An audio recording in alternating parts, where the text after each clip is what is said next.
안녕하십니까. 다시 한번 인사드립니다. 제주연구원 김시우입니다. 첫 번째 세션에 이어 진행되는 두 번째 세션은 추월의 시대를 추월하다 라는 임팩트 있는 주제로 진행해 볼 텐데요. 이번 세션의 좌장과 발표자 그리고 토론을 함께 해주실 원희룡 제주특별자치도지사님 무대 위로 모시겠습니다. 큰 박수 부탁드립니다.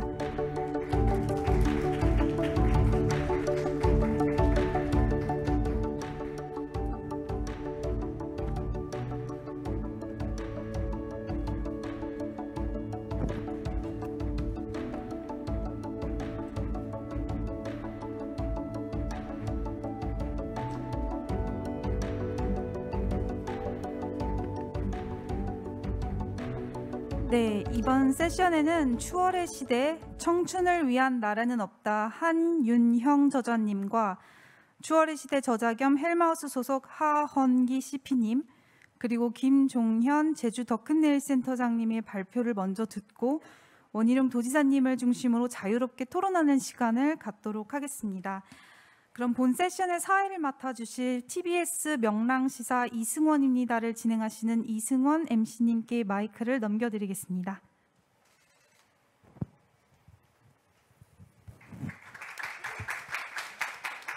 안녕하세요. 저 이승원이라고 합니다. 저 개인적으로는 2003년, 2004년 한나라당 출입 기자였습니다. 그때 무려 15년도 더 된 시간입니다. 당시 원희룡 의원님을 만나서 열심히 취재했던 기억이 있는데 이 자리를 빌어 다시 만나 뵙게 돼서 굉장히 영광입니다. 저는 말씀 들으셨겠지만 TBS 라디오 오후 6시 라디오 진행을 하고 있고요. 또 메디치에서 나온 바이든 플랜의 저자이기도 합니다. 네, 제 인사는 여기서 짧게 마무리하도록 하겠습니다.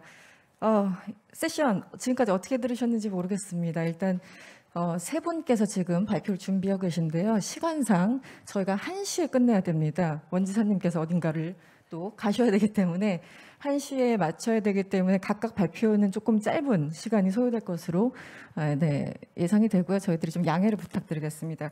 먼저 한윤영 저자님 오늘 발표 부탁드리겠습니다.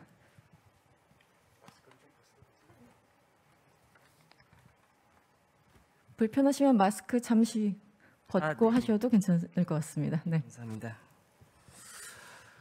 네, 제주 포럼이 굉장히 큰 행사라고 알고 있는데 이렇게 초청받게 되어서 영광입니다. 그리고 우리 원희룡 지사님 같은 경우는 아마도 한 10여 년 전에, 그러니까 오늘 뵙는 건 처음인데 제가 그 당시 e스포츠 스타크래프트 리그 방송을 애청하고 있었는데 그때 아마 대회에 나오셔가지고 이묘한 선수의 팬이라고 이제 말씀을 하셨던 그런 기억이 납니다. 그때 이제 스타크래프트 리그를 보던 제 또래 이제 1980년대 초반생 30대 후반들이 이제는 리그 오브 레전드 방송을 보는 그 청년들에게 밀려나서 이제 기성세대가 되었습니다. 그래서 이제 추월의 시대라는 저희 책도 이렇게 이제 더 이상은 같이 이제 청년으로 안배해달라고 할 수는 없는 저희 또래의 관점에서 조금 한국 사회에 대한 총론을 담아보려고 했습니다. 자, 지금 제 발제가 21세기는 한국의 세기가 될까라고 제목이 잡혀 있는데요. 제목이 굉장히 야단스럽습니다. 근데 이제 제가 만든 레토릭은 아니고요. 저희가 이제 추월의 시대 얘기를 하면은 흔히 두 가지 반론들이 나오는데 이제 한국 사회가 이렇게 문제가 많은데 어떻게 이제 선진국을 추월했다고 할 수 있느냐 이런 말씀들을 많이 하십니다. 그런데 사실 선진국이라고 해서 이제 사회 문제들이 다 사라진 건 아니죠. 그 사회들에도 청년 문제들이 있고 그렇습니다. 또 한국 사회에서 가령 이제 이따가 잠깐 말씀드리겠습니다만 아직 이제 산업재해 문제라든지 이런 것들이 굉장히 심각한 문제로 있습니다. 이런 문제들을 잘 대면하고 해결해야 할 것입니다. 그런데 이제 말씀드린 바의 요지는 한국 사회가 이제 선진국과 대등한 높이에 선 시대는 이제 더 이상은 그런 사회 문제를 선진국의 어떤 정책, 솔루션 이런 해결 방책들을 카피해 와서 해결할 수 있는 그런 사회는 더 이상 아니라는 것입니다. 한국 사회의 발전 경로, 성장 경로, 그런 경로 의존에 따라서 보수와 진보가 기존에 이제 자신들의 롤 모델, 바깥 사회의 롤 모델을 가져와서 서로 경쟁하는 것을 넘어선 한국 사회에 걸맞는 해법을 제시해야 된다는 그런 관점을 가지고 있습니다. 그리고 앞서 제가 이제 신동윤 대표님 로켓 쏘아 올리신 분 얘기도 감명 깊게 들었는데 추월에 대해 집착하지 말자고 하셨잖아요. 사실 추월이란 말에는 사실 이미 열등감이 배어 있습니다. 그런데 이제 저희 또래가 얘기할 때 물론 이제 그 세대 간 젠더 간 격차가 있지만 뭐 개인차가 있겠습니다만 저는 이제 저희 1980년대생들을 열등감을 가지고 있는 마지막 세대라고 정의를 하고 있거든요. 그 말인즉슨 이제 저희가 이제 열등감을 그 벗어 던질 때쯤이 되니까 열등감을 가지고 있을 때는 열등감을 가지고 있다는 사실이 너무도 부끄러웠어요. 근데 지나고 나니까 열등감을 부끄러워하는 것도 사실 열등감의 일부였던 거죠. 열등감을 가질 수도 있는 건데. 그래서 추월의 시대라는 제목을 통해서 지금 추월의 시대를 추월하다라는 얘기가 되어 있는데 추월이라는 레토릭이 한 10년 후에는 더 이상 사용되지 않도록 뭐 그렇게 세상을 만들어 가고 싶습니다.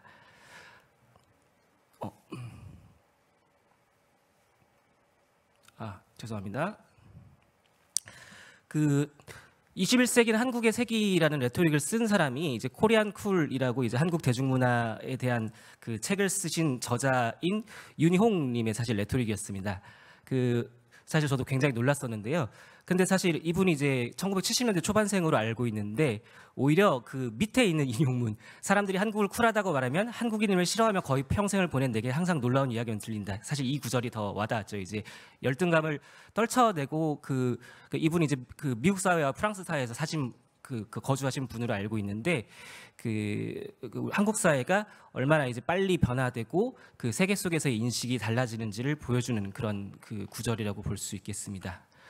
또 이제 이 책은 마이클 브린이라고 이제 더 타임즈 특파원이셨고 이분은 이제 1990년대 후반에도 사실 한국 사회에 대한 그 영미권에 통용되는 개론서를 쓰셨던 분이죠.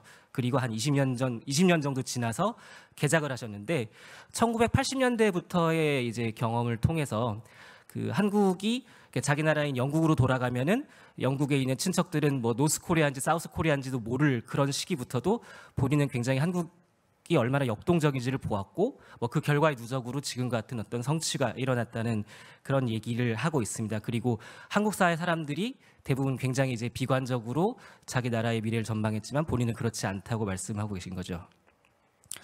자, 그리고 이거는 약간 저희 또래의 약간 생애사적 체험이라고 볼 수 있겠는데요. 저희가 20대 초반에 봤던 뭐 쿠엔틴 타란티노의 킬빌 이 영화를 보면 타란티노가 이제 동아시아 대중문화에 대한 일종의 오타쿠이기 때문에 일본 대중문화와 중국 대중문화에 대해 바치는 수많은 오마주들이 있는데 사실 이 2000년대 초반의 영화에서 한국의 비중은 사실 없습니다. 거의 뭐 깃털만도 못하다고 할 수 있죠. 근데 이렇게 생각해 보면은 이제 그 옆에 있는 이제 기생충 2019년작 기생충에 대해서는 그 두 번째 발표자인 하원기 소장이 또 얘기를 하게 되겠지만 그 사이에 생긴 일이 어떤 일인지를 지금 우리가 그 지나쳐가는 과정에서 보자는 것이죠. 그 중국이나 인도 같은 경우는 사실 이제 고대 실크로드가 열릴 때부터 그 서구 사회에 알려진 그런 나라들이었고요. 일본의 경우에는 이제 마르코 폴로 동방견문록에 등장한 이후로 이제 유럽 사람들의 호기심을 자극하게 되었습니다. 그래서 생각해 보면 동아시아라는 그 지역을 볼 때 이미 대항해 시대 그 몇백 년 전 상황에서도 중국과 일본은 존재감이 명확했던 반면에 한국은 원래 존재감이 없는 나라였습니다. 중국인들이 한국은 우리의 일부다라고 유럽 사람들한테 설명하면 그냥 이제 한국인들 얘기는 청취하지 않고 아 그렇구나라고 받아들이는 정도였다는 것이죠. 그런데 이 21세기 초라는 그 시기가 이 한국이란 나라가 동아시아라는 권역에서 그 주체적인 그 나라로 그 존재하고 있음을 어떤 세계사의 시트콤의 주역으로 데뷔하는 그 순간 약간 그 편견을 찢어 발기고 나와서 존재감을 발휘하는 순간이라고 본다면 지금의 시기가 후대의 시선에서 봤을 때 굉장한 시기로 이제 기억될 것이라고 저는 판단을 하고 있습니다.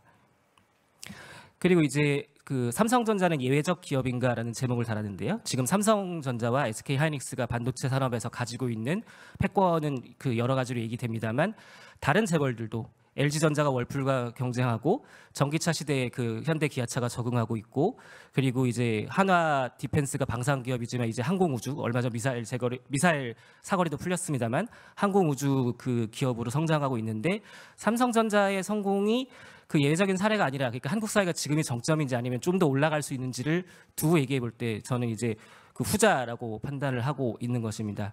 그리고 맨 마지막 줄에 썼습니다만 스마트폰 시대 그리고 유튜브 시대, 넷플릭스, 전기차 이런 변혁이 올 때마다 한국의 기업들이 더 잘 적응했다는 사실입니다. 스마트폰 그 시대가 열리면서 그 핀란드의 노키아는 망했지만 삼성전자가 적응해서 애플의 하위 파트너에서부터 애플의 주요한 경쟁자로 떠오른 것처럼 그리고 유튜브가 K-팝을 더 그 대중화시키고 넷플릭스가 K 드라마를 더 대중화시킨 것처럼 전기차와 그리고 이후의 변혁에서도 한국의 그 주요 산업, 기업 그리고 대중문화 산업 등이 더 성장할 수 있는 그런 저력을 가지고 있다고 보는 것인데 그 이유는 이제 그 대부분의 선진국은 수십 년 전에 지금의 위치에 이르렀기 때문에 정체되어 있습니다. 그런데 한국 사람들이 매우 피곤하게 산다는 점이 지금 이렇게 국민소득이 그 늘어난 상황에서도 힘든 일이긴 합니다만 그 역동성을 그대로 가진 채 이런 경쟁의 장에 뛰어든 것이 거의 유일한 그 나라이기 때문에 그러한 일이 가능하다고 저는 생각을 하고 있습니다. 자, 이건 저희 공제어자 중에 한 명인 그 양승훈 교수가 쓴 이제 피드백 사회라는 레토릭인데요. 좀 짧게 하자면 이제 저는 이제 그 우리가 흔히 빨리빨리 문화라는 것을 이제 한국 사회가 고쳐야 될 고질적인 병폐로 봤습니다만 이 피드백 사회라는 논의에서는 그 빨리빨리의 핵심이 이제 속도가 아니라 이제 피드백, 빨리 이제 문제 제기에 반응해서 새로운 솔루션을 제공하는 것이라고 생각한다는 것입니다. 그래서 이 피드백 사회라는 것이 과거 이제 그 박정희 전 대통령과 오원철 그 중화공업 설계자 등이 그 기업들을 처음에는 약간 강제적으로 피드백을 하면서 했던 빨리 산업을 할당하고 그 산업 그 경제 개발 계획을 세우라고 했던 그런 것에서부터 시작되긴 하지만 또 이제 민주화 이후에는 그 전사자 그리고 그 사회적 참사자 그리고 산업재해 등 생명의 문제에 대해서도 이제 과거에 이제 빨리빨리라는 문화에서 그 희생된다고 여겼던 그런 그 생명 존중의 문제까지 피드백을 요구하게 되었고 그것이 우리 사회의 발전 과정이자 뭐 최근 있었던 택배기사의 죽음, 평택항 죽음 같은 것에 대면하는 것이 또 이제 정치 세력의 의무라고 이제 보고 있는 것입니다. 그런데 한국 사회가 이렇게 이를테면 이제 추월의 시대라고 했을 때는 추격이 완료되었다는 의미인데요. 이런 사회에서 한국이 아직 그런 위치에 그 올랐다는 것을 특히 이제 기성세대들 같은 경우는 아직 그 실감을 하지 못하기 때문에 나오는 문화지체 현상이 있다고 보는 것입니다. 여러 정책에서 여전히 그 선진국의 어떤 특정한 정책을 가져와서 실행하면 그 작동을 할 거라고 여기는 것이 어떤 보수 쪽에서도 진보 쪽에서도 그 파행의 어떤 원인이 되고 있다고 보고 있고요. 그래서 그 특히 또 이제 민주주의 문제에서도 이제 서구권 국가들이 부침을 겪고 있는 상황에서 한국의 실정을 알고 한국의 경로를 이해하는 과정에서의 어떤 대안이 나와야 된다라고 이제 그 저희는 얘기를 하고 있는 것입니다. 마지막으로 이제 정치권의 역할에 대해서 좀 간단히 그냥 짚고 이제 마무리를 지을 텐데요. 그 저희들 같은 경우는 사실 이제 한국 사회가 선진국의 위치에 이르렀다는 것을 그런 감상을 가지고 있는 그룹은 많은 것 같습니다. 그런데 그 성공의 원인이 저희는 이제 그 산업화 세력과 민주화 세력이 약간 서로의 공로를 인정하지 않고 서로 간에 이제 그 대결 양상이 짙은 모습입니다만 저희 또래의 시선에서는 그 양 세대 모두가 굉장히 성공한 세대였고 저희가 그 성과를 모두 계승하고 있다고 생각한다는 것입니다. 그래서 이제 이 분열된 두 정치적 당파에서도 좀 이제 서로의 집권기의 공로를 인정하고 그 서로 간의 대화 이제 접점을 그 넓혀 나가는 그런 틀에서 그 정치의 역할이 좀 이루어져야 그 저희 또래는 물론이거니와 90년대생 이하 그 이제 열등감을 벗어던진 그런 청년 세대의 관점에서 그 납득할 만한 그런 그 대책이 나올 거라고 생각하고 있습니다. 맨 밑에는 이제 뭐 정치구조 개편 얘기 잠깐 적었었는데요. 뭐 크게 중요한 얘기는 아니니까 이제 생략하도록 하겠습니다. 네, 감사합니다. 네, 잘 들었습니다. 추월이란 단어에 열등감에 배어있다 그 문장이 굉장히 인상적이었습니다. 두 번째 역시 추월의 시대 저자시죠. 하원기님. 그런데 자리에 앉아서 해주셔도 괜찮을 것 같습니다. 하원기 작가님 발표 들어보도록 하겠습니다. 네.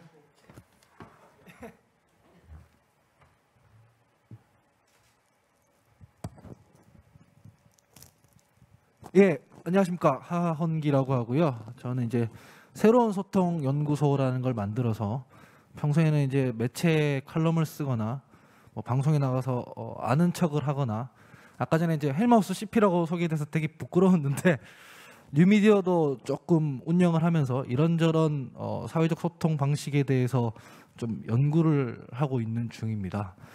그래서 지금 제가 알기로는 제주 포럼 되게 유서 깊은 포럼으로 알고 있는데 초대해 주셔서 영광스럽게 생각하고요. 제가 오늘 드릴 발표는 아까 전에 1섹션에서 이제 들었던 얘기들을 죄송합니다. 마스크 좀 벗고 얘기하겠습니다.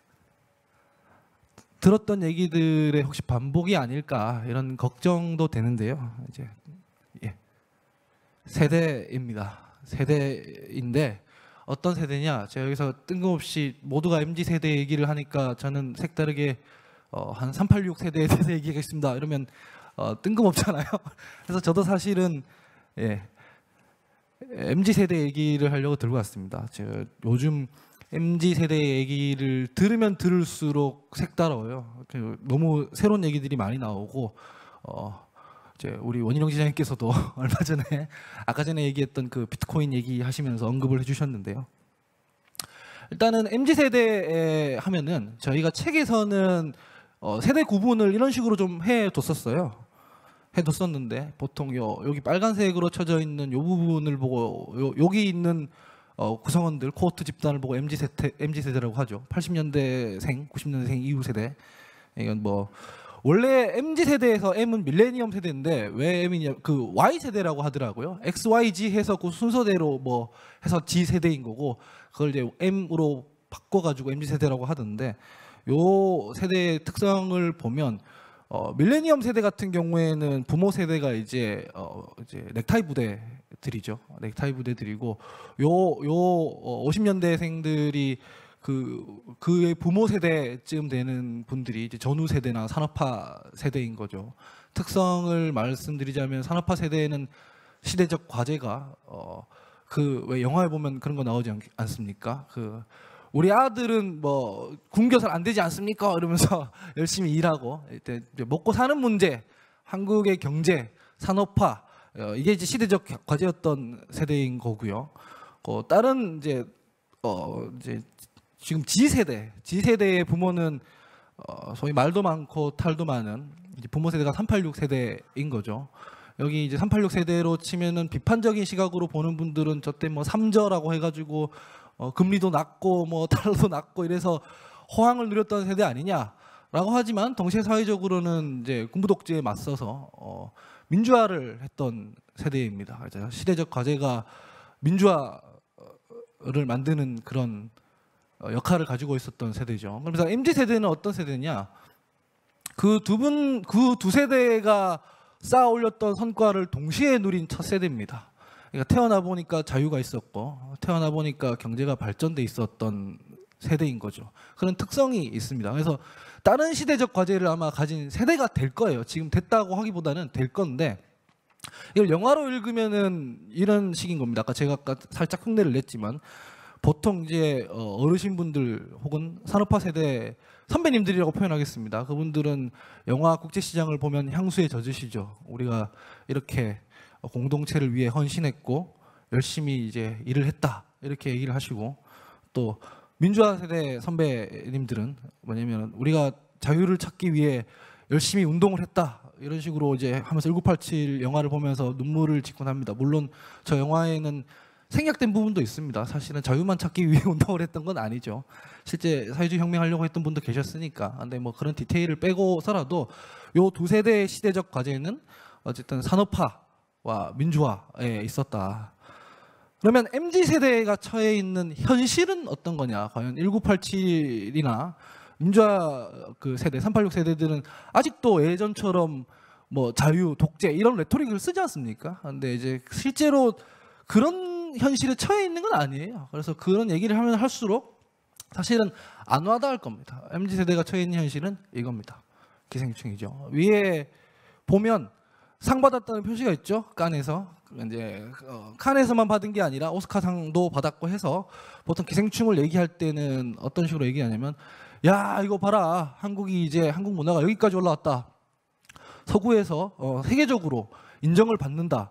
이런 어떤 소위 속된 말로 국뽕 이렇게만 해석을 하는데 동시에 또 해석할 수 있는 부분이 뭐냐면 기생충이란 영화에서 던지는 메시지에 이제 서구 사회에 있는 사람들도 공감하기 시작했다는 얘기죠. 왜냐하면 어떤 메시지를 던지냐 불평등입니다. 이제 한국에 있는 문제인데 외국 사람들이 보기에도 우리 얘기 같은 거예요. 그런 거죠. 그래서 보통 추월의 시대라고 제목을 붙여놓으니까 저한테 이제 그런 반론을 하시더라고요. 한국 사회에 얼마나 문제가 많은데 무슨 추월의 시대냐 선진국 아니다. 지금 이 봐라 하면서 반증들을 막 발레들을 막 대더라고요. 뭐 불평등한 현실이라든가 아까 저 부동산 얘기라든가 다 그 얘기를 하시던데, 근데 그 얘기가 뭐냐면 한국이 겪고 있는 문제 자체가 이제 선진국형 문제라는 얘기예요. 그러니까 이 문제들이 추월의 시대가 됐으니까 문제 없는 나라다, 선진국이 됐으니까 문제가 없다, 이게 아니라 이게 선진국이 겪는 문제다. 그래서 지금 아까 원장님 포함해서 지금 요 현상들은 다 선진국이 겪고 있는 문제들, 비트코인도 마찬가지고, 젊은 사람들이 왜 비트코인을 하느냐라고 하는데 그 사실 담론적으로야 정치적으로야 이런저런 해석을 하지만 간단하죠. 큰 돈 벌고 싶어서 하는 겁니다. 그냥 표면 그대로예요. 뭐 큰 돈 벌고 싶어서 하는 건데 이걸 단순히 부의 불평등으로만 읽으려고 해요. 부의 불평등으로. 그러니까 이제 부동산 얘기를 아까 전에 저 지사님도 하셨고 1섹션에서 하셨는데 일단 맞는 얘기입니다. 저도 동의하는 얘기고요. 공감을 하는데 이런 의문은 저는 들긴 해요. 지금 정부나 집권 여당에서 부동산 정책에 대해서 아주 나이브하게 굴었던 것과 별개로, 아주 나이브하고 아주 문제가 있는 정책을 펼쳤던 것과 별개로, 우리가 지금 한국 정도 되는 수준에 있는 나라에서 부동산이 그러면 다른 데는 어떤가?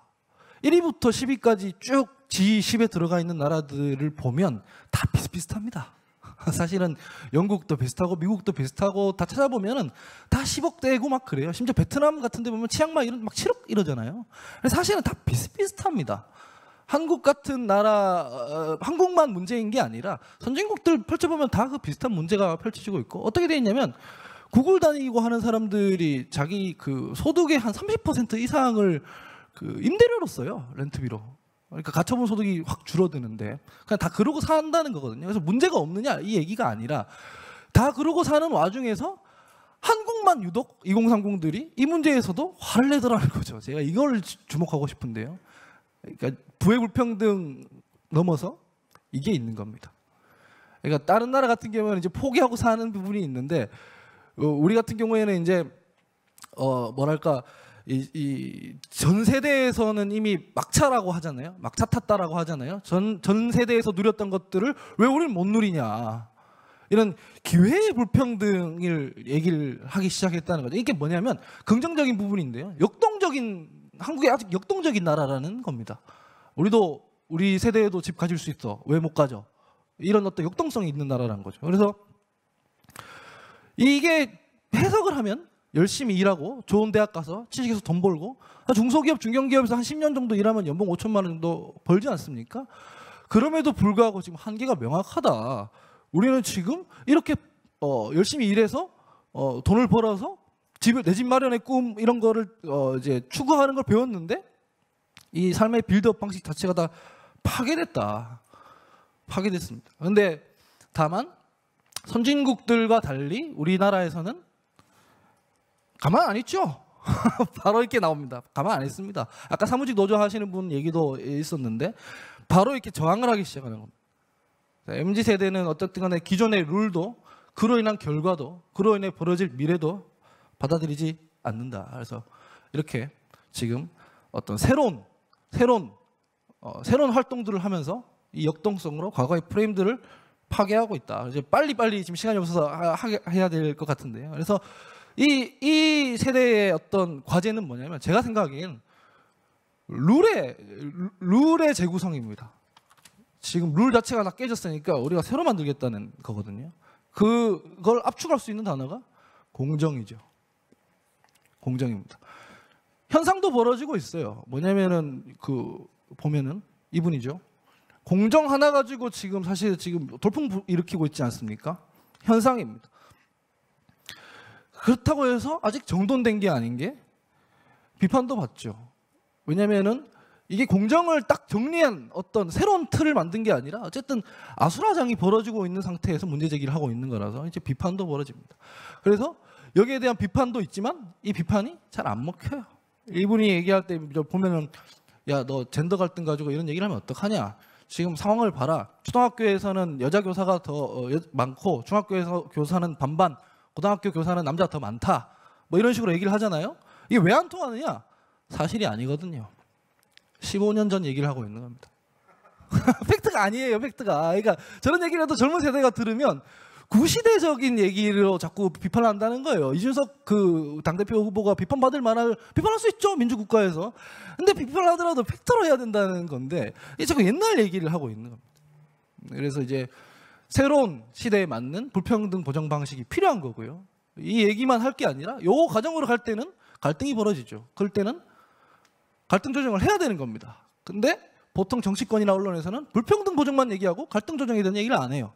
갈등을 이용하죠. 불평등 보정과 갈등 조정을 통해서 결국 전체 파이를 확대해야 된다. 요 세 개가 뭐냐 하면 여러분 잘 아시다시피, 지난주 잘 아시다시피 원래 정치의 본령입니다. 정치가 이거 하라고 있는 거죠. 갈등을 조정하고 불평등을 보정하고. 이게 지금 새로운 틀로 만들어져야 돼요. 근데 지금까지 어떻게 하고 있느냐? 아직도 진보 대 보수, 민주화 대 산업화, 친일 대 종북, 이게 옛날에 이제 좀 왼쪽에 계신 분들이 하는 얘기지만 노동 대 자본, 이게 결국 과거의 틀이라는 겁니다. 정치의 본령은 저게 아니죠, 사실은. 저건 냉전 시대의 가치고요. 지금은 예전처럼 요걸로 돌아가야 된다. 요거 아까 요걸로 돌아가야 된다. 이게 정치의 본령이다. 제가 준비해온 게 요런 얘기고요. 그래서 결국 21세기 2021년의 사이즈는 기존의 틀로는 절대 풀 수 없는 삶의 문제들을 룰을 재구상하는 쪽이 미래의 권력을 잡을 것이다, 가져갈 것이다, 이런 상상까지 하고 있는 그런 거를 여러분들 앞에서 좀 소개하고 싶어서 가져왔고요. 저는 하은기였습니다. 감사합니다. 네, 10월의 시대 저자 하헌기 CP님 얘기 잘 들었습니다. 선진국들이 모두 다 갖고 있는 문제를 우리가 갖고 있을 때, 선진국의 2030은 좌절하고 침묵하고 있을 때 우리 2030은 무언가를 말하더라. 역동성의 관점에서 해석을 해주셨고요. 갈등 이용이냐 조정이냐, 이거는 원지선님이 나중에 하시고 싶은 말씀이 많을 것 같습니다. 네, 세 번째 발표, 시간을 조금 타이트하게 가겠습니다. 죄송합니다. 김종현 제주 더 큰 내일 센터장님 발표 듣겠습니다. 네, 반갑습니다. 저는 아마 이제 그 70년대생입니다. 90년대 대학을 다니고, 그다음에 학교에 다닐 때는 이제 학생운동이라고 하는 흐름들이 여전히 있는 때라서 이제 아마 5.18 특별법 제정 이런 것들을 활동을 많이 했던 기억이 납니다. 또 하나는 X세대라고 불렸던 거죠. 나 세상을 다 가지라 그래서 개인의 개성들이 그리고 개인의 어떤 자유가 세상의 새로운 구원일 것처럼 생각했던 시즌이기도 합니다. 근데 또 IMF 세대이기도 합니다. 그러한 어떤 자기를 구현하고자 했던 것들이 지금 이제 청년들과 비슷한 상황에 가장 큰 좌절들을 겪었었고요. 그리고 저는 이제 IT 기업에서 활동을 했었고, 그 다음에 사회적 기업을 창업을 하고, 지금은 이제 제주도 컨데일 센터라고 원희룡 지사님께서 청년을 위해서 뭔가 해야 되지 않겠냐라고 하는 이야기를 주셔서 활동을 하고 있습니다. 오늘 얘기하고 싶은 거는 추월 부스터라고 얘기를 했는데요. 우리가 추월을 한다면 추월을 지탱하는 어떤 시스템이 필요합니다. 한쪽으로는 이제 정치적인 시스템들에 대한 얘기들을 좀 많이 했던 것 같고요. 또 하나는 행정적으로도 그런 것들을 비출 수 있는 시스템들이 필요하죠. 그걸 이제 부스터라고 표현을 해봤습니다.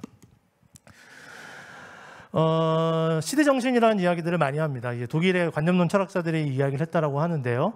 인간이 어떤 보편적인 정신, 세계 정신이 있는데 그것이 구체적인 역사와 문화를 만나면서 구현되는 어떠한 과정, 그것이 어떤 공통되어 있는 시대적 특성들을 갖고 있는 걸 시대 정신이라고 했다라고 합니다. 이 시대 정신은 항상 인간의 보편적 정신이 한쪽에 있고 한쪽에는 그 시대 상황에 맞는 특수한 상황들이 있습니다. 보편적으로 인간들이 실현하고자 하는 욕구들을 이해할 필요가 있고, 그리고 시대마다 있는 과제들을 이해할 필요가 있습니다. 오늘 이러한 이야기들을 했을 때 세대론들을 이야기하고 이런 과정들을 보면서 메슬로우라는 학자를 한번 초대해 보면 좋겠다는 생각이 좀 들었습니다. 메슬로우라는 학자는 상당히 독특하게 인간의 욕구를 위계적으로 설정을 했습니다. 낮은 단계 욕구들이 있고 시대가 발전하다 보면 거의 높은 단계 욕구로 개인적으로든 사회적으로든 발전한다고 얘기를 했는데요. 메슬로우 욕구를 보면 인간 욕구는 어떤 방향성이 있다라는 문제와, 그리고 이제 보편적인 욕구라고 하는 게 구체적인 특수한 상황에서 어떻게 발현되는지에 대한 이야기들을 조금 이해할 수 있을 것 같습니다. 일제 강점기부터 지금 민주화, 그다음에 지금 MZ 세대까지의 큰 역사의 흐름들도 보면 이런 욕구의 어떠한 이제 소용돌이 안에 있었습니다. 한국전과 일제 강점기에는 살아나야 한다는 생존과 안전의 욕구가 가장 중요한 밑입니다. 메슬로우가 얘기했던 가장 밑바닥의 욕구고요. 그 다음에 산업화 세대에게서 가장 중요한 거는 공동체에 대한 욕구죠. 내 가족을 위해서라면 나를 희생해서라도 우리 가족들을 살려야 된다라고 하는 욕구였고요. 그다음에 민주화 세대는 그 위에 자존의 욕구입니다. 헤겔이 인정투쟁이라고 얘기했는데 사람이 주인으로 서기 위해서는 목숨을 건 투쟁을 하게 되는 거죠. 그래서 독재라든가 강한 기득권과에 저항하기 위해서 자기의 존재를 증명하기 위한 민주화 운동들이 있었습니다. 그런데 이제 MZ 세대는 그와 다른 새로운 시대에 접어든 거죠. 그건 아마 자아실현이라고 하는 추구일 것 같습니다. 자기다움을 통해서 성장하고 그 다음에 그걸 통해서 자기를 초월해서 누군가가 연대하고자 하는 흐름들입니다. 추월의 시대는 아마 자아실현의 시대라고 보여질 수 있을 것 같은데요. 그럼 자아실현의 특성들을 좀 이해할 때 우리는 그거에 대한 사회 시스템들을 만들 수 있습니다. 매슬로우는 자존의 욕구까지를 결핍의 욕구라고 했습니다. 이때는 우열을 따지거나 자기가 부족한 부분들을 채우고자 노력하는 단계입니다. 만약에 우리가 축구 경기를 한다면 반드시 이기고 돌아오겠습니다라고 하는 생각을 가지고 있습니다. 성장의 욕구는 좀 다르다고 합니다. 상당히 현재를 긍정하는 사람들이 지속적인 자기 혁신을 만들어내는 그리고 과정을 중시하는 사람들이죠. 축구 경기에 임한다면 열심히 즐기고 오겠습니다. 오늘은 나를 넘어서는 새로운 자기만의 어떤 이제 혁신이 가장 중요합니다. 이런 식의 표현들을 하게 되는 거죠. 자아실현의 욕구는 좀 더 디테일하게 들어가면 4가지의 특성들을 가지고 있다라고 매슬로우는 얘기했습니다.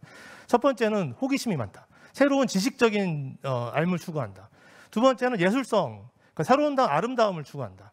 그리고 작은 의미의 자아실현, 자기의 개성, 자기 잠재력들에 대해 주목하고 그걸 넘어서면 사회적인 어떤 이제 연대, 자기를 초월하는 흐름에 대한 관심들을 가진다라고 하죠. 그래서 MZ 세대의 특성들을 보면 자아실현자들이 갖고 있는 특성들을 많이 갖고 있습니다. 의미를 추구하는 가치 소비도 하기도 하고요. 내가 가장 중요하다는 생각들을 하기도 하고 다양한 사람들을 만나고 다양성에 대한 추구를 하기도 하고요. 자기 개성에 대한 이야기들을 많이 합니다. 근데 문제는 매슬로우의 욕구 이론은 계속 발전한다고 얘기하지 않습니다. 어떠한 국면이 되면 퇴행할 수도 있다는 거예요. 그 얘기는 낮은 단계의 욕구가 제대로 충족될 수 없는 사회가 되면 퇴행한다는 거죠. 오늘 많이 얘기했던 양극화, 어떤 노동과 자본의 문제, 노동에 있어서도 이제 정규직과 비정규직의 어떤 양극화의 문제, 4차 산업혁명으로 이루어지고 있는 뷰카라고 하는 되게 이제 변동성이 높은 시대, 그리고 인류 생존에 문제가 되고 있는 어떤 기후변화의 문제들에 이런 문제들은 우리의 사회적, 심리적인 불안들을 작동하면서 우리가 더 자아실현으로 나아가지 못하고 오히려 퇴행할 수 있는 여건들을 만들어낸다고 생각합니다. 이러한 문제를 해결하기 위해서 우리는 청년을 주목하는 거죠. 왜냐하면 청년은 미래의 시대 정신의 가장 뜻을 잘 받아들이고 실현할 수 있는 주체들입니다. 그래서 우리가 청년 세대에 주목하는 것은 단순히 청년 세대가 뭐 되게 중요한 파워가 있다라기보다는 우리의 미래를 실현시킬 수 있는 사람은 가장 중요한 세대인 청년이기 때문이죠. 현재의 문제에 가장 예민하면서도 미래를 가장 잘 알고 있고 미래를 창조할 의지가 갖고 있기 때문에 필요합니다. 그럼 이러한 이제 자아 실현을 위해서는 어떠한 사회적 시스템을 만들어야 될 거냐? 첫 번째는 매슬로우는 낮은 단계의 욕구들을 잘 충족시켜 주는 것이 필요하다고 얘기합니다. 물질적인 것과 심리적 안정감을 되게 주는 게 필요하죠. 그래서 사회적 안전망이 어느 때보다 더 중요한 화두로 드러납니다.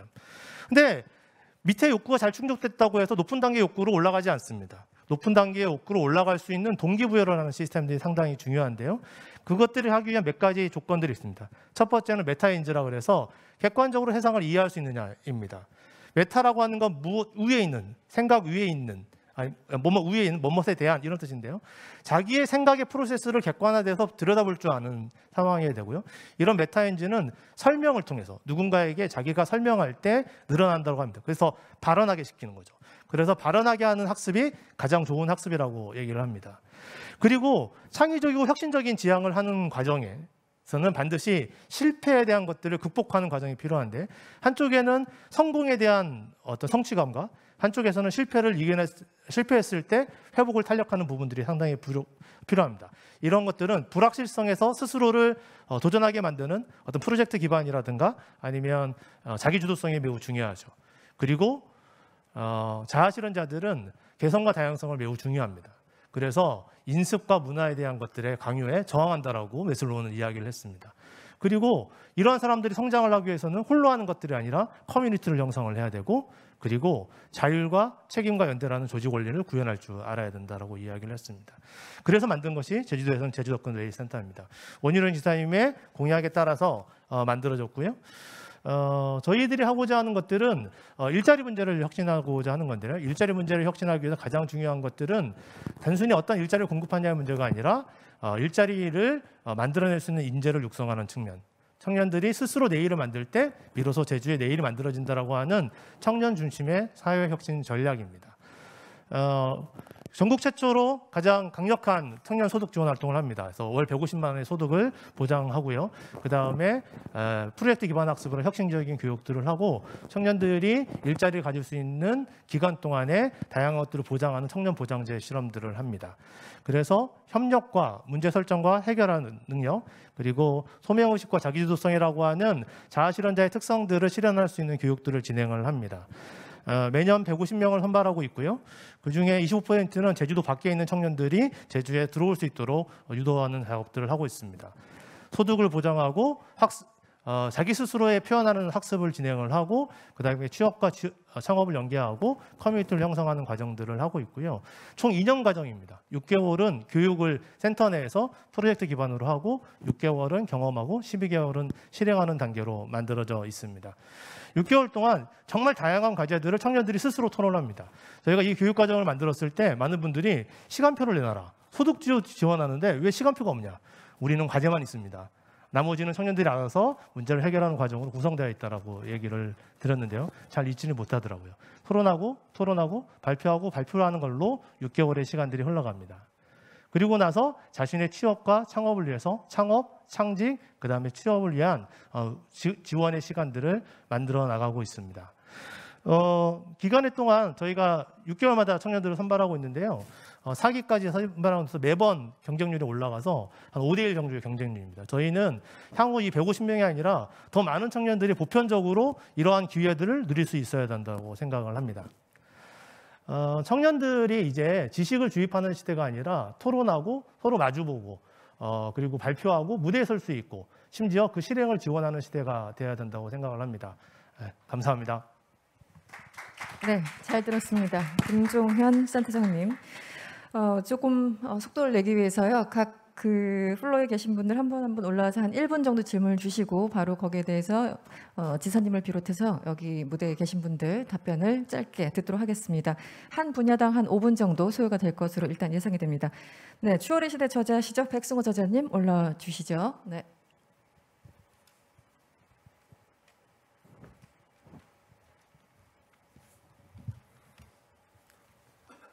아까 지사님께서 암호화폐 얘기를 해주셔가지고 이제 저는 좀 이게 좀 마음에 응어리가 좀 있어서 말씀을 드릴 게 있는데 암호화폐를 투자하는 층이 제가 봤을 땐 크게 청년층만 따지자면 두 가지 층이 있습니다. 일단은 소득이 어느 정도 되는 층. 이 사람들은 왜 암호화폐를 투자하냐? 소득은 이만큼 해서 충분한데 자산이 너무 올라버려서 자산에 따라갈 수가 없기 때문에 어차피 뭐 돈 100만 원, 돈 200만 원 조금 더 뭐 많이 날리시는 분도 있는데 그렇게 좀 이제 날려도 좀 상관없는데 이렇게 좀 어쨌든 부동산을 갖고 싶고 자산을 갖고 싶다 이렇게 하는 사람들이 있고요. 또 이제 소득조차 이제 좀 많이 모자란 분들, 이 사람들은 정말 하루하루의 희망이 없습니다. 그래서 사실 이 코인파는 이제 24시간 열린 도박장이라고 저는 얘기를 하는데 거의 이렇게 도박하듯이 그렇게 이제 하는 사람들이 있는데 결국에는 이 두 가지 층을 모두 다 이제 좀 토봐보자면은 청년들의 생애 주기 그리고 어떻게 삶을 차근차근 한 단계씩 올라가는 그런 에스컬레이션이 붕괴된 것 아닌가. 그러니까 저는 이거를 희망이 결핍됐는데 거기에 몰핀을 주입하고 있다 이렇게 얘기를 하고 있습니다. 근데 여기까지 이제 현상이고 정치인들이 이제 그런 말씀들을 하십니다. 암호화폐 청년들의 희망인데 그걸 왜 걷어차고 규제를 하려고 하냐? 저는 이거 들을 때마다 이렇게 무책임한 발언을 정치인들이 해도 되나? 이런 좀 생각을 합니다. 이게 사실 특히 이제 정치인들이 해야 할 일은 이제 그 청년들이 조금 더 희망을 좀 잘 설계하고 한 단계 더 나아갈 수 있는 에스컬레이션을 만들어줘야 되는 건데 되게 나쁜 희망, 어쩌면 좀 위험할 수도 있는 희망은 그게 이제 마치 그냥 평범한 희망인 것처럼 걷어차지 말라고 이야기를 하고 있는 게 좀 많이 화가 났습니다. 저희 추월의 시대 책을 관통하는 주제가 우리는 선지국입니다, 우리 짱입니다 이런 얘기가 아니고, 아까 이제 하은기 소장님 말씀해 주셨는데 우리가 선진국이라는 전제하에 문제를 좀 다시 바라보자, 그런 게 이제 저희 책이 주제고요. 그래서 좀 그런 것들을 같이 고민을 해봐야 되는데 사실 그 지사님께서 이제 좀 공감을 해보시자고 그렇게 들어가셨는데, 그래서 어떤 공감을 하셨는지, 과연 이 코인 같은 것들이 청년들의 희망이 되는 이 세태가 바람직한지 좀 여쭤보고 싶습니다. 네, 지사님 말씀 주시죠. 고생하셨습니다. 네. 네. 우선 요거에 대해서만 답변을 할까요? 네네. 결론적으로 저는 코인이 희망이 돼서는 안 된다고 생각합니다. 물론 저도 블록체인이나 디지털 자산의 전문가는 아닙니다만은 이건 주식보다 훨씬 위험하고 변동성이 큰 자산이고요. 거기에다가 시장 자체도 아직 제대로 온 안전장치라든가 감독장치, 투자자 보호장치들이 돼 있지가 않습니다. 제가 주목하는 것은 그럼에도 불구하고 이 부동산의 어떤 이 자산의 격차, 이것을 그동안 국내 주식이나 미국 주식 이러면서 뭐 동학개미, 서학개미 이렇게 가고, 거기에서도 단기간에 뭔가 이 자산 격차를 그래도 만회해 보려는 이러한 절박하고 좀 조급한 이런 심정들의 후에 편승하는 부분들이 있다고 생각하고요. 저는 뭐 어차피 충분한 자산이 있는데 이거를 재테크하는 수단으로 이 디지털 자산에 뛰어들고 이런 부분에 대해서 사실은 저는 큰 관심은 없습니다. 그건 알아서 자기 책임하에 할 일이고요. 근데 저는 전혀 이게 제도적인 장치도 안 돼 있고 방치된 이런 상황에서 너무나 위험한 곳에 아직 인생 커리어를 제대로 시작해보지 않은 이런 저희 딸들과 그 친구들이 뛰어들고 있는 부분들에 대해서 그냥 바라만 보고는 있을 수 없다. 그래서 최소한의 경고할 건 경고하고 보완할 건 보완하고, 또 그래도 이 아픔을 함께 할 건 함께 하면서 앞으로 현재 자산도 마련해야 되고 인생 플랜을 할 수 있는 자기 역량도 키워야 되고, 우리 사회에 아까 말씀하신 룰이라든가 기회의 구조 자체를 바꿔야 되는데 이런 부분들을 해나가기 위한 하나의 저도 문제를 함께 인식하고 더 치열하게 고민하기 위한 그런 과정으로서 하고 있다라는 말씀을 드리겠습니다. 네, 말씀 잘 들었습니다. 코인 같은 경우 영원한 미스테리로 남을지 아니면 곧 답이 나올지 저희들 좀 시간을 갖고 지켜봐야 될 것 같습니다. 다음 질문하실 분 한국주택협회 이사장님이시죠? 이한솔 이사장님 부탁드리겠습니다. 네.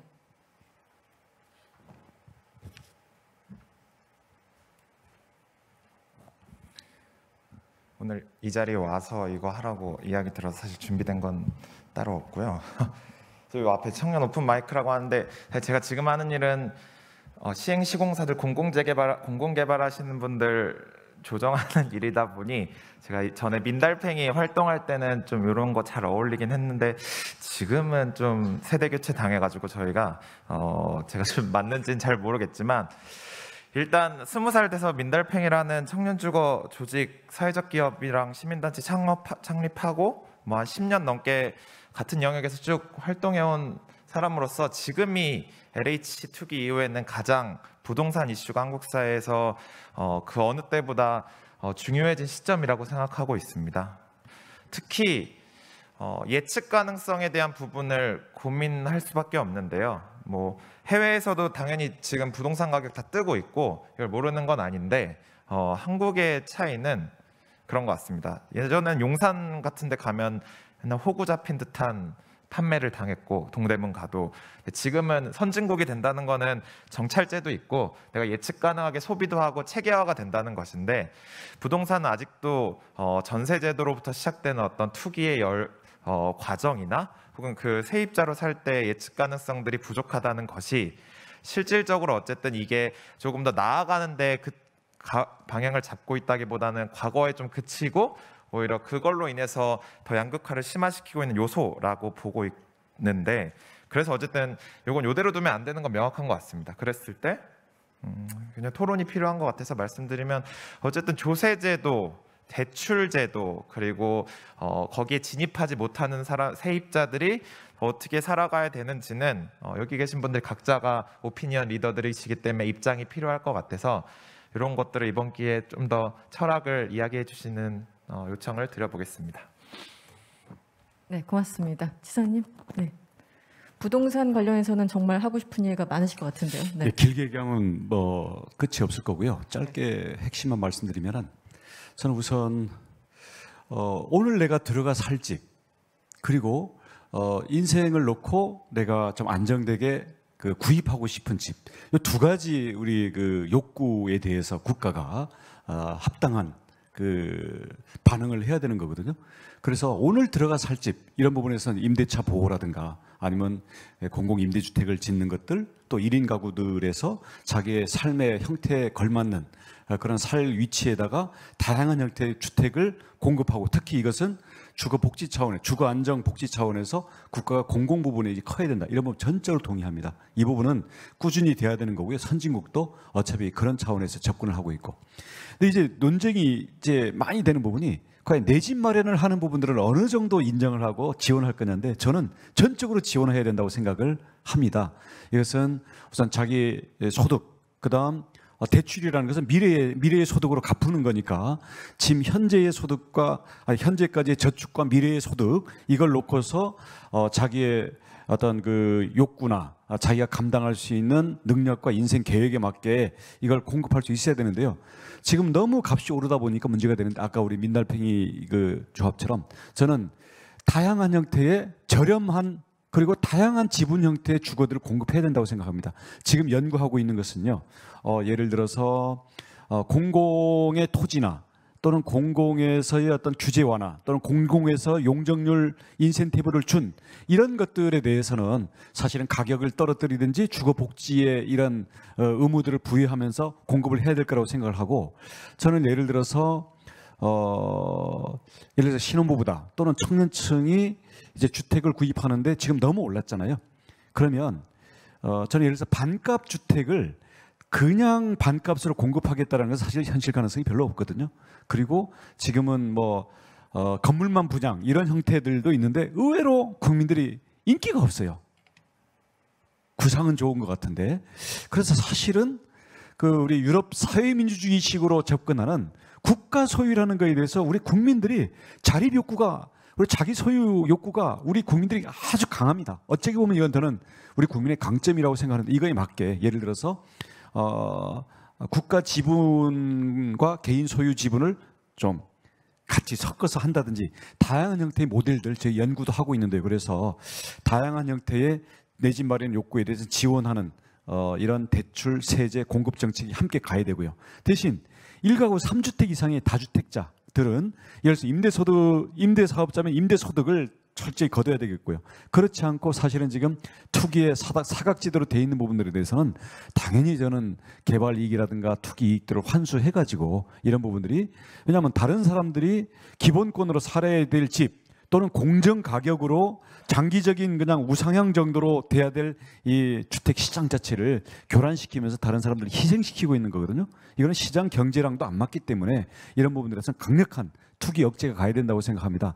다시 말씀드리면 어떤 공공 임대를 필두로 한 당장 오늘 저녁에 들어가서 살아야 될 집에 대한 주거 안정 복지 정책과 내 집 마련에 국민들의 욕망을 죄악시하고 징벌 주고 단체 기합을 주는 현재 억압적인 이런 정책이 아니라 이런 부분들을 다양하게 응원하고 지원하는 이런 정책으로 전환이 필요하고, 대신 절대 전제는 1인 3주택 또는 1인 2주택도 투기적 목적에 또는 개발 이익을 너무나 이 생산 외적으로 가져가는 부분들에 대해서는 강력한 투기 억제책이 있어야 된다. 이 부분들에 대해서는 전 국민의 합의가 있다고 생각을 합니다. 혹시 무대에 계신 분들 중에 첨언하실 분? 네. 예. 네. 잠깐만 끼어들겠습니다. 네. 짧게. 그러니까 이제 저는 대안은 아니고 접근 방식에 대한 말씀을 잠깐 드리려고 하는데요. 앞서 이제 설명하실 때 전세 제도로부터 투기랑 엮어서 말씀하셨는데 물론 맞는 말씀이죠. 근데 또 한편으론 부동산 정책이 나오니까 전세 제도가 소멸할 우려가 생기니까 사람들이 또 그런 월세를 내고 살아야 되는 거냐라고 걱정하는 사람들이 많습니다. 그래서 그 외국에서 잘 작동하는 방식들이 한국적 맥락에서 통용할 때 오히려 이게 서민들이 더 힘들어하는 부분도 있는 것 같고, 방금 이제 원 지사님이 말씀하신 것들이 그런 것들을 좀 절충해서 좀 대책을 마련해 주신 것 같습니다. 그래서 이런 부분들까지 좀 잘 살펴야 되는 것 같습니다. 전 그냥 합쳐서 제가 왜냐면 아까 질문 제 발표 내용에 연동되기도 해서 물론 이제 부동산을 재산 증식의 수단으로 삼으면 안 된다, 이거는 완전히 동의하고요. 근데 이런 부분이 있죠. 서울 수도권에 지금 서울 수도권에 지금 대기자가 분양세요 대기자가 50만 호라는데 공급을 해야 되죠. 공급을 해야 되는데 수요에 비해 공급이 부족하면 가격이 올라가는 거 아니겠습니까? 그래서 지방자치단체장이시니까 이제 여쭙는 거는 근본적인 원인은 이거 결국 수도권 과밀화 때문이라고 저는 생각을 합니다. 사람이 몰리는데 공급이 안 되고 있으니까. 그러면 지방 분권을 해서 사람들이 제주도에도 가고 뭐 어디 뭐 경북 경남에도 가고 이렇게 해야 된다고 저는 생각해요. 왜냐면 경남에만 가도 미분양이 넘쳐서 그게 서울 수도권이랑 반대의 문제가 또 벌어지고 있거든요. 그래서 제주도 상황도 좀 궁금하기도 하고 이런 문제에 대해서는 또 어떻게 생각하는지 또 궁금하기도 하고요. 지방 분권. 네, 저는 지방 분권이 중요한 축이 되어야 된다는 건 전적으로 동의를 합니다. 그래서 예를 들어서 수도권에 집이 하나 있고 뭐 지방에 가족이 또 근무를 하기 때문에 주택이 있다든지, 아니면 제주도에 그 농가 주택이 있는데 부모님이 연로해서 돌아가셔가지고 상속이 됐는데 관리할 사람이 없다든지, 난 이런 거를 다주택으로 묶어가지고 형식적으로 세금을 매기고 이런 부분을 제약시하는 거는 저는 또 다른 부작용이 나온다고 생각합니다. 그러니까 전부 똘똘한 한 채 강남 집값이 더 오르거든요. 그래서 이런 부분들은 자연스럽게 나오는 부분들에 대해서는 사실은 인정을 해주고요. 그렇다고 해가지고 수도권에 살려는 걸 또 제약시해가지고 이걸 강제로 한다는 거는 저는 인간의 욕망을 거스를 수 있는 정책은 더 다른 부작용을 낳는다고 생각합니다. 저는 서울에 집 공급해야 되고요. 그다음 그 수도권도 지금 3기 신도시 억지로 해가지고 또 거기 교통망 만드느라고 어마어마한 나중에 또 몇십 조씩 집어넣지 말고, 그래서 서울 같은 경우에는 지금 저층 그 주택지들도 많거든요. 이런 부분을 이래서 용적률도 올리고 하는데, 이게 난개발이 되지 않도록 적정한 규모의 블록을 놓고 거기에 녹색의 어떤 그린 블록을 만들고 저 차들은 주차장에 집어넣고 일부 그 좀 그 고층 아파트를 선호하는 부분들은 그 뭐 좀 컴팩트하게 용적률 올려주고, 그다음 용적률 총량제를 놓고 이제 어르신들이나 어린이집들은 1층에다가 이 저 친환경으로 해서 한다, 이런 식으로 해가지고 도시 구조도 지금처럼 성냥과학식으로 그냥 찍어내는 이런 게 아니라 좀 더 다양한 이런 모델들을 적용하면서 공급을 해주되, 아까 말씀하신 것처럼 예를 들어서 이 부분들에 대해서는 올라간 집값을 어떻게 그걸 강제로 내리겠습니까? 또 그래도 문제겠죠. 그래서 굳이 이런 자가 소유, 그리고 꼭 굳이 강남 가서 집을 안 갔더라도 직장에 가깝게 그 살 집들은 자기 이 식구나 소비 수준에 맞게, 소득 수준에 맞게 제공을 해주되, 아까 뭐 전세제도 나왔지만 사실 전세 같은 경우에는 국가가 전세 대출을 해주고 거기에 대해서 이거를 자산으로 잡고 있으면 국가의 부채는 올라가지만 사실 우리 경제 규모상 일정 정도 감당 가능하거든요. 그다음 내 집 마련을 하려는 부분들에 대해서도 나중에 장래 소득으로 갚을 수 있는 부분들에 대해서는 저는 대출을 해줘야 된다고 생각합니다. 미국 같은 경우는 LTV가 110%, 120%까지 줍니다. 물론 전부 그렇게 주다가 금융위기가 났지만, 그래서 우리는 장래 소득이 과연 어떠냐, 그리고 앞으로 우리 저출생 문제를 해결하는 이런 거와 관련해 가지고는 LTV가 사실은 100 이상으로 갈 수 있는 부분도 부분적으로 못할 것도 없다.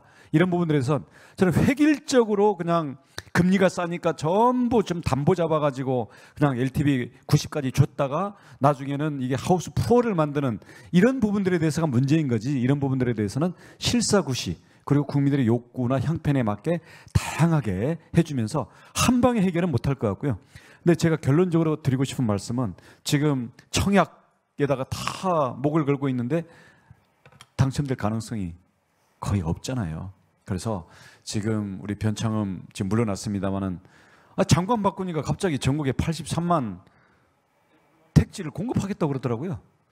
그걸 왜 4년 동안 왜 안 끄집어냈나 싶은데, 만약에 그게 공급 가능한 부지라는 전제 하에 이 부분들을 놓고 1인 가구 또는 자녀가 하나인, 둘인, 또는 예를 들어서 부모를 모시고 사는 이런 다양한 주거 유형에 맞게 다양한 주택들을 공급하겠다라는 이런 공급표를 놓고 저는 그냥 청약제도가 아니라 대기 순번표를 번호표를 발급을 해줘야 된다고 생각을 하고요. 그렇게 해서 5년 뒤, 10년 뒤라 하더라도 공급될 수 있다는 것을 거의 법제화, 그리고 국가가 책임지는, 그리고 여기에 대해서 이미 번호표와 이에 따른 금융 및 여러 가지 그 생애 계획을 할 수 있도록 요새 라이프 플래너 하듯이 국가가 주거의 복지에 대해서 함께 플래닝을 하는, 이것을 법제화하고 공급 계획과 대출 및 이사 갈 수 있는 계획들을 가급적 구체화해가지고 이거를 공시를 해주면요, 저는 패닉 바잉, 공포 수요, 그리고 미래의 공급이 예상이 안 되기 때문에 정부 말을 믿었다가는 늘 부부싸움 해야 되는 이런 상황을 탈피할 수 있도록 어떻게 정책의 예측 가능성과 정부의 책임성을 해줄 것인가, 저는 이 부분에 대해서 집중적인 이런 것들이 이번 대선 기간을 통해서 나와야 되지 않나. 이래야 부동산 값을 한꺼번에는 못 잡지만 5년, 10년을 놓고 좀 안정화시키는 이러한 플래닝은 충분히 가능할 거라고 봅니다. 네, 예상대로 가장 많은 발언이 나왔습니다. 부동산 관련해서. 네, 조금 더 속도를 내보죠. 제주 한라대학교 죄송합니다. 제주 한라대학교 총학생회장 정공진 학생회장님, 네, 질문 한 1분 정도로 약간 요약해 주시면 고맙겠습니다. 일단 이거 제주 포럼 하는 데 있어서 저희 그 제주 청년들이 많이 참여 못한 부분이 좀 아쉬웠던 것 같고요.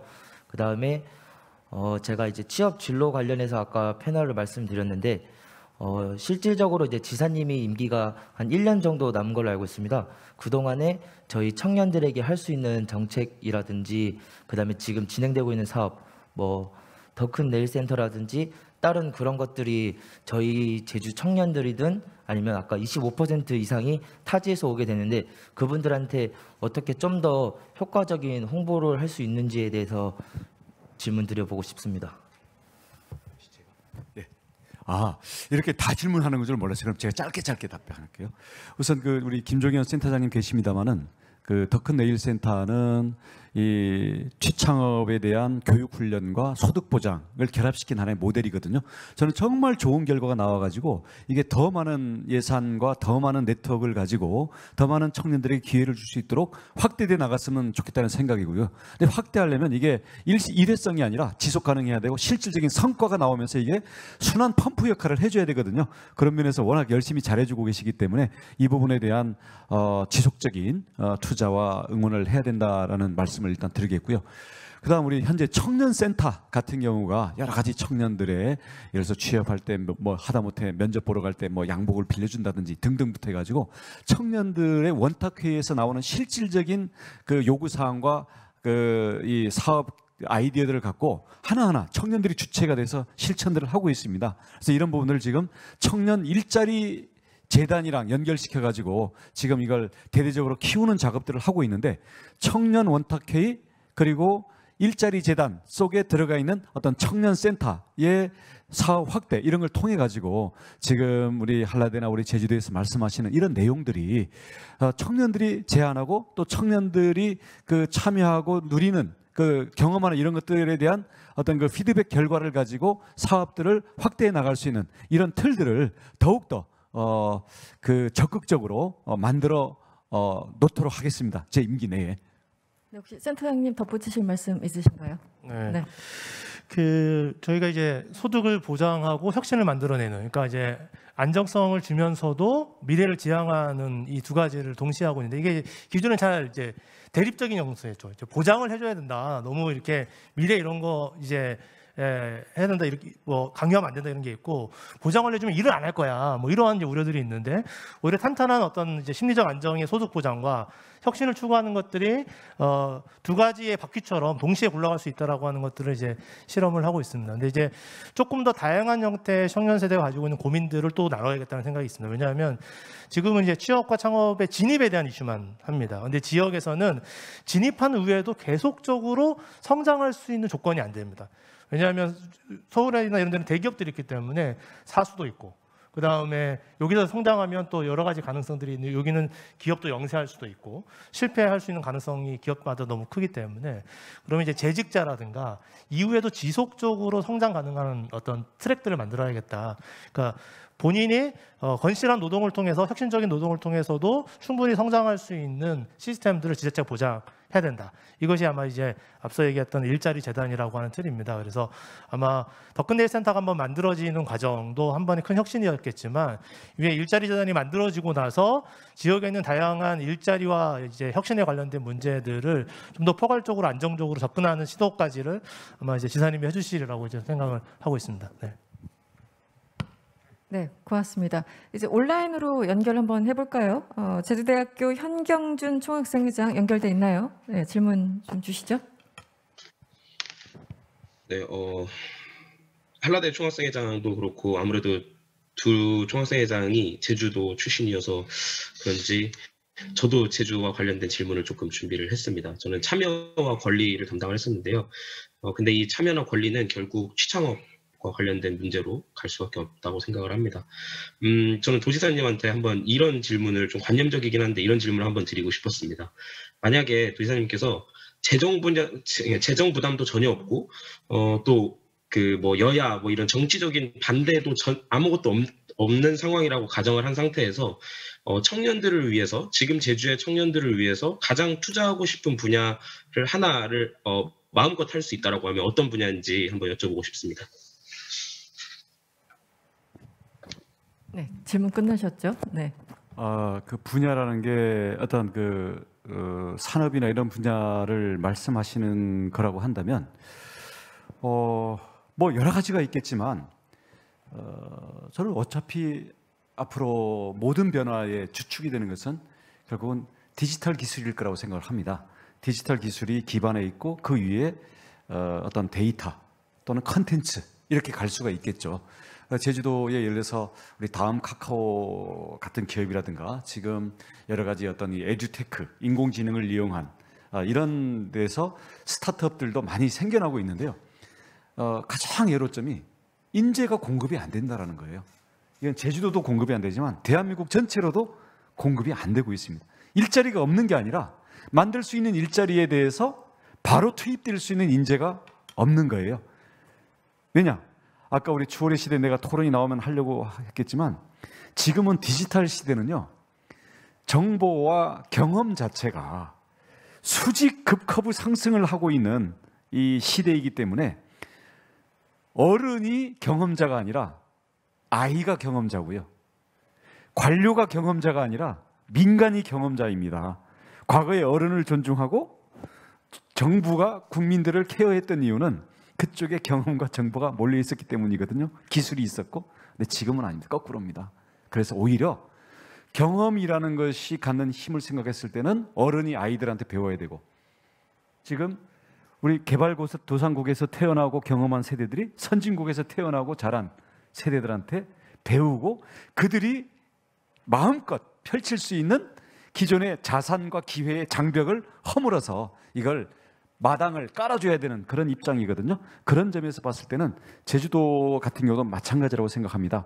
제주도도 야, 제주도는 섬이야, 아니면 여기서는 뭐 자리가 없어 라고 하기보다는 사실은 관심만 가지면요, 디지털은 전 세계가 열려 있고요.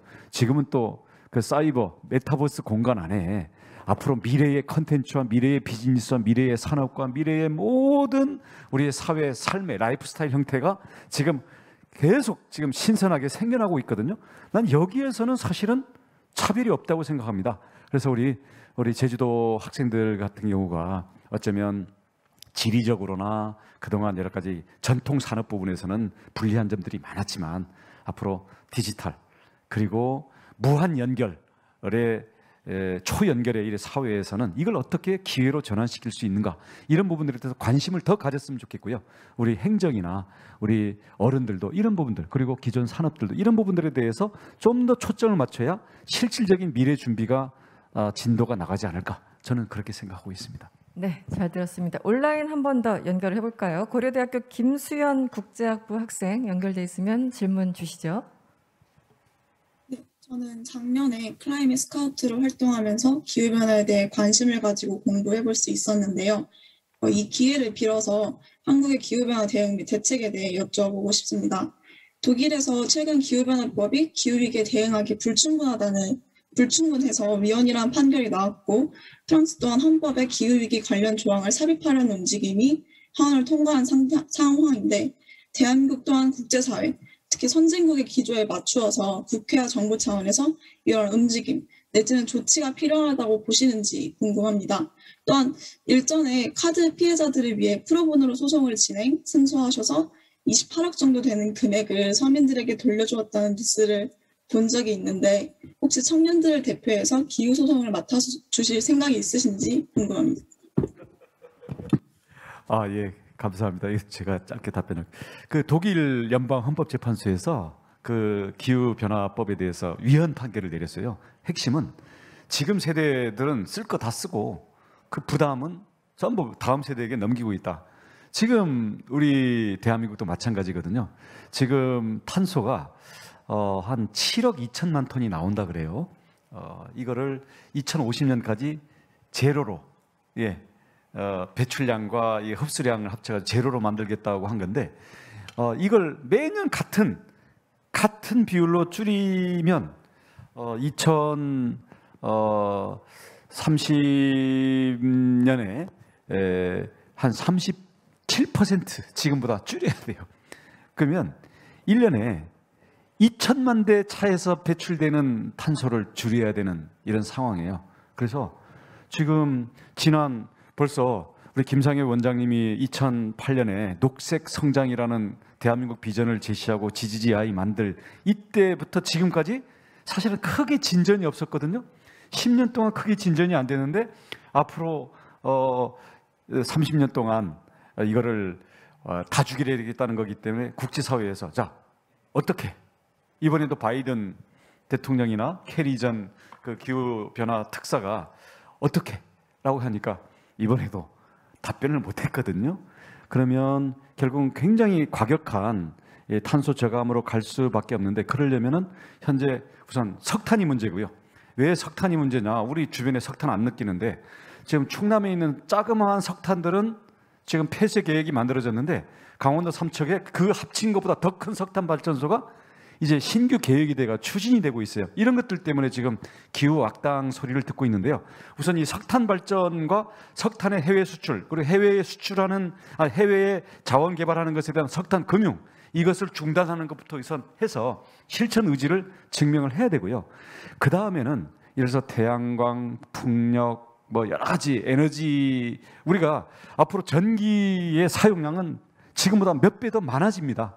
이것을 줄이는 것은 어떤 그런 이 문명관을 가진 사람들은 따라갈 수 있을지 모르지만 우리 생활과 우리의 산업이 이걸 감당을 못하거든요. 그러려면 예를 들어서 이 미래형 스마트 소규모 어떤 원전에 대한 문제라든지 이런 부분들을 진영이나 이념을 떠나가지고 실질적으로 집행이 가능한 에너지 공급 계획을 제시를 해야 됩니다. 그래서 이런 크게 두 가지가 과제로 남아있고, 이게 정부의 실천 문제와 어떤 이념적인 원전에 대한 이념적인 문제가 걸려 있어가지고 이걸 해결 못하고는 결국은 2050년 탄소 중립은 사실은 달성 불가능할 가능성이 많거든요.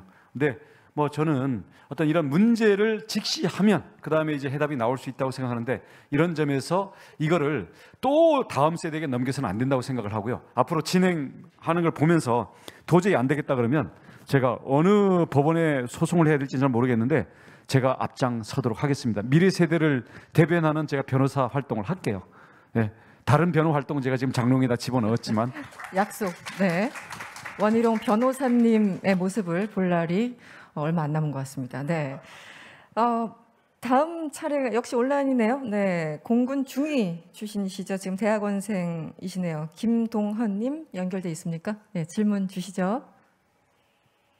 네, 안녕하세요. 최근 군 복무를 마친 입장에서 제가 아까 이야기했던 부분은 어떤 그런 불평등이라든가 또 어떤 그런 특권을 이용한 그런 부분들에 대한 무력감, 그리고 그에 대한 개선이 있었으면 좋겠다는 표현에 더 가까웠던 것 같은데, 도지사님께 듣고 싶은 부분은, 저는 이제 군 복무를 최근에 완료하였지만 이게 앞으로도 청년들이 겪을 부분이라는 점에서 도지사님께서 혹시 이게 뭐 꼭 특권이라든가 불평등에 대한 부분이 아니더라도 혹시 군 복무와 관련해서 앞으로 우리 사회가 더 나아가야 될 긍정적인 방향이라고 생각하시는 부분이 있으신지 궁금합니다.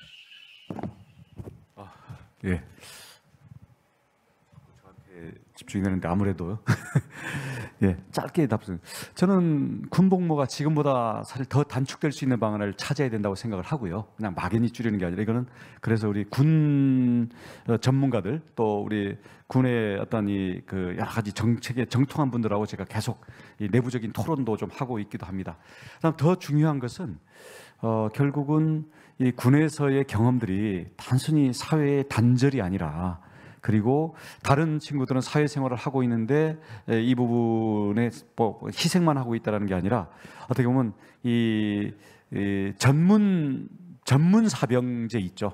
그래서 뭐 모병제로 가자는 얘기도 있는데 그건 또 더 큰 어떤 사회적인 논란과 합의가 필요한 부분이 있기 때문에 설사 그 이전 단계라 하더라도 어떤 이 전문 사병제를 통해 가지고 지금보다 훨씬 임금이나 이런 부분들도 대우를 올리고 또 그런 부분들이 사회로 연결될 때는 이 경력을 인정해주는 뭐 이런 차원에서 보다 지금 군으로 가는 것들이 사회 경력의 단절이라고 되는 부분, 단절을 완화해주고 이 연결 사다리를 강화해주는 이런 방향의 제도 개선은 반드시 필요하다고 생각을 합니다.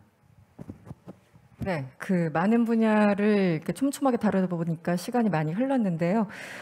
그 지금 스테이지에서 발제해 주신 세 분 너무 제가 질문 기회를 못 드려서 죄송합니다. 마지막으로 이 말은 꼭 하고 싶다라고 하시는 분 있으면 한두 분께 저희가 한 1, 2분씩 발표 기회를 드리겠습니다. 네, 센터장님 먼저 준비되셨나요? 네, 저희 약간 끼인 세대라서 중간에 발표하는 게 좋을 것 같아가지고 오늘 이제 이야기를 들어보면서 이제 청년들과 이제 미래에 대한 이야기를 하다 보면 이런 게 있습니다. 최근에 이제 블록체인이나 메타버스 같은 얘기를 하면서 어떤 사람이 그런 얘기를 했는데 이거는 이제 미국 신대륙에 진입하는 프론티어랑 비슷한 거다. 지금 현실 세계가 있고 사이버 세계, 디지털 네이티브는 새로운 세상이 신대륙인데 현실에서 땅 사고 집 사고 할 수 없으니 거기라도 빨리 가서 선점해가지고 땅 사고 집 사고 싶어 뭐 욕구라고 하더라고요. 그래서 청년들이 갖고 있는 어떤 미래를 되게 선점하고자 하는 욕구, 이제 큰 꿈을 꾸고 있는 욕구들이 있는 것 같고 이거는 우리가 이제 4차 산업혁명이나 기후변화라든가 아니면 청년 세대를 중심으로 하는 되게 당연하게 미래에 반드시 필요한 것들은 상당히 과감하고 선도적인 실행들이 좀 필요하다고 생각이 듭니다. 두 번째는 아까 이제 부동산이나 이런 문제처럼 다양한 욕구가 충돌하는 문제가 있습니다. 근데 이 문제를 기존의 틀에 뭐 진보나 보수나 뭐 투기냐 뭐 이제 안정성이냐라는 틀로 들어가면 해결할 수는 없거든요. 그래서 이제 상당히 현실적인 문제들은 이제 되게 실사구시적으로 접근해야 될 필요성이 있다. 이게 디테일을 챙겨야 되는 거다. 다양한 욕구 체계를 인정하고 그 욕구 체제가 토론되면서 되게 우리가 합의할 수 있는 형태로 과감하지 않고 좀 더 느리지만 안정적이고 체계적인 준비를 해야 되는 이 두 가지 문제들을 좀 구분하는 것들이 있었으면 좋겠고 청년분들도 이 두 가지들을 같이 좀 봤으면 좋겠습니다. 그래서 미래를 선점해야 되는 과감성, 그다음에 현재의 다양한 문제들을 조율하고 해결하는 어떤 실사구시적인 측면 이 두 가지가 좀 이제 끼인 세대로서 두 가지의 밸런싱 이런 것들이 되게 중요하지 않나 생각이 들었습니다. 네, 지사님 마무리 네, 발언 제가 좀. 네네. 우리 초월의 시대 저자들을 이렇게 한꺼번에 정말 귀하게 모셨기 때문에 뭐 저 때문에 늦어지면 제가 한 3, 4분 정도 가급적 짧게 그 말씀을 드려볼게요. 저는 너무 감명 깊게 책을 읽었습니다. 그 핵심적인 요소는 아까 말씀드렸던 것처럼 개도국에서 태어나서 선진국에서 죽을 수 있는 행운을 누린 세대들인데 지금 소위 MZ 세대, 젊은 세대들은 선진국에서 태어나서 근데 어떤 그 세상을 살지 사실 아직 모르잖아요. 그래서 그런 부분들에 대해서는 한편에서는 굉장한 불안이 있고요. 그게 우리가 안쓰러운 점이지만 한편에서는 아까도 말씀드린 것처럼 결국은 인류 역사도 그렇고 개인도 그렇고 우리 사회도 그렇고 결국은 경험의 그 문턱을 넘어설 수가 없다고 생각합니다. 경험의 크기, 경험의 깊이, 이게 결국은 그 사람과 그 능력의 전부일 텐데요. 그런 점에서는 우리 기성세대가 경험이 많다, 또는 기성세대가 우리 젊은 세대들을 가르칠 수 있다, 이 생각을 버리는 게 중요한 것 같아요. 왜냐하면 아까도 말씀드렸지만 젊은 세대가 경험하고 있는 것을 기성세대들은 상상도 못합니다.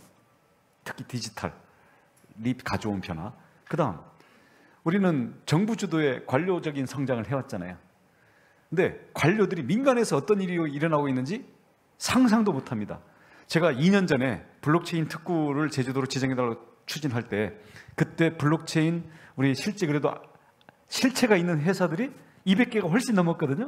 그런 부분에서 저희가 설문도 조사하고 자문도 구했는데 막상 주무부서도 없지만 그 관련된 부서를 갔더니 우리나라 기업이 몇 개인지도 모르고 있더라고요. 그러면서 블록체인은 무조건 안 된다. 그리고 벤처에서 블록체인이라는 게 들어가면 벤처 지원 여기에서 제외하도록 자기네 업무 지침만 내리고 있고 금융 지도 참고해가지고 통장도 개설 못하도록 하고, 이런 거 보면서 저는 블록체인 자체가 옳다 그러다를 떠나가지고 미경험자들이 지금 경험의 최일선에서 경험을 만들고 있는 사람들을 통제하고 가르치려고 하고 그 사람들이 존경하지 않는다고 화를 내는, 이게 어떻게 보면 이 선진국과 개도국이 우리 같은 사회 내에서 충돌하고 있다. 개도국이 선진국을 이끌 수는 없겠죠. 나는 그래서 그 모순점을 지적해 준 거에 대해서 너무 통렬하게 받아들였고요. 이제 근데 또 한편으로는 이 추월이라는 게, 야, 그동안 추격하느라고 바빴는데 또 추월해야 돼?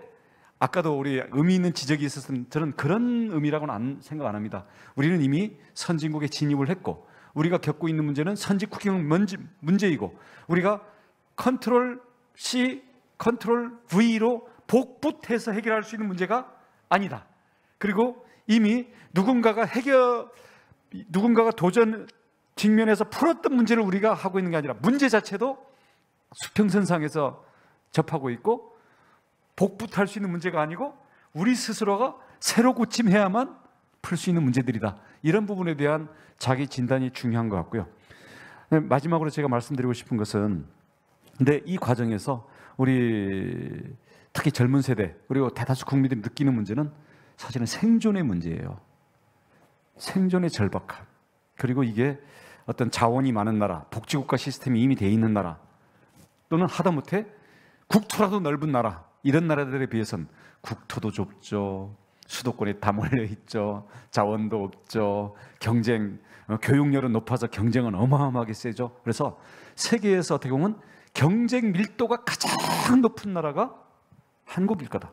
이게 개인의 생존, 기업의 생존에 대해서 어마어마한 스트레스와 어떤 실패의 위험을 주고 있는데, 이 점에 대해서는 우리가 한편으로는 실패자에 대해서도 복지를 제공하고 또 여기에 대해서 제도적인 기회를 줄 수 있는 복지국가와 어떤 이 기회의 확대, 이 틀을 한편으로 만들어야 되고요.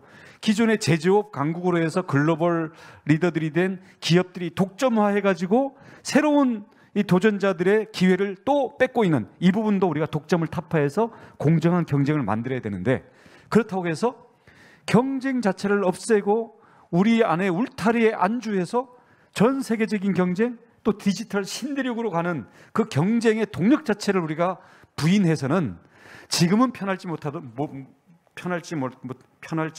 몰라도 앞으로 선진국에서 태어난 세대들이 선진국 내에서 도태된 그런 사회로 갈 수는 없지 않냐. 그래서 건강한 경쟁과 독점의 타파, 그리고 어떤 약자들과 실패의 위험에 노출되어 있는 사람들에 대한 또 다른 기회의 보장, 이런 부분들이 선순환될 수 있는 그러한 사회 시스템을 어떻게 만들 거냐.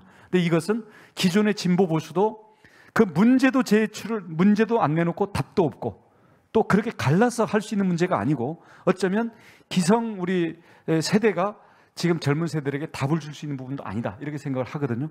그런 면에서 아까 우리 김종현 센터장님도 말씀하셨지만, 우리가 이렇게 가장 경쟁 밀도가 높은 우리의 이 출구는 결국은 글로벌로 나갈 수밖에 없고, 결국은 디지털 신대륙으로 나갈 수밖에 없고, 그리고 우리 안에서 이 시스템을 완전히 새로 고침함으로써 이 내에서 또 다른 우리의 어떤 그 효율성을 만들어내는 방법밖에 없지 않냐. 그래서 그런 부분에 대해서 특히 우리가 젊은 세대에 귀 기울이고 그들이 내는 목소리 자체보다도 그들의 경험과 그들이 맞닥뜨리게 될 그런 앞으로의 과제들에 대해서 함께 그 새로 고침을 하려는 그런 자세.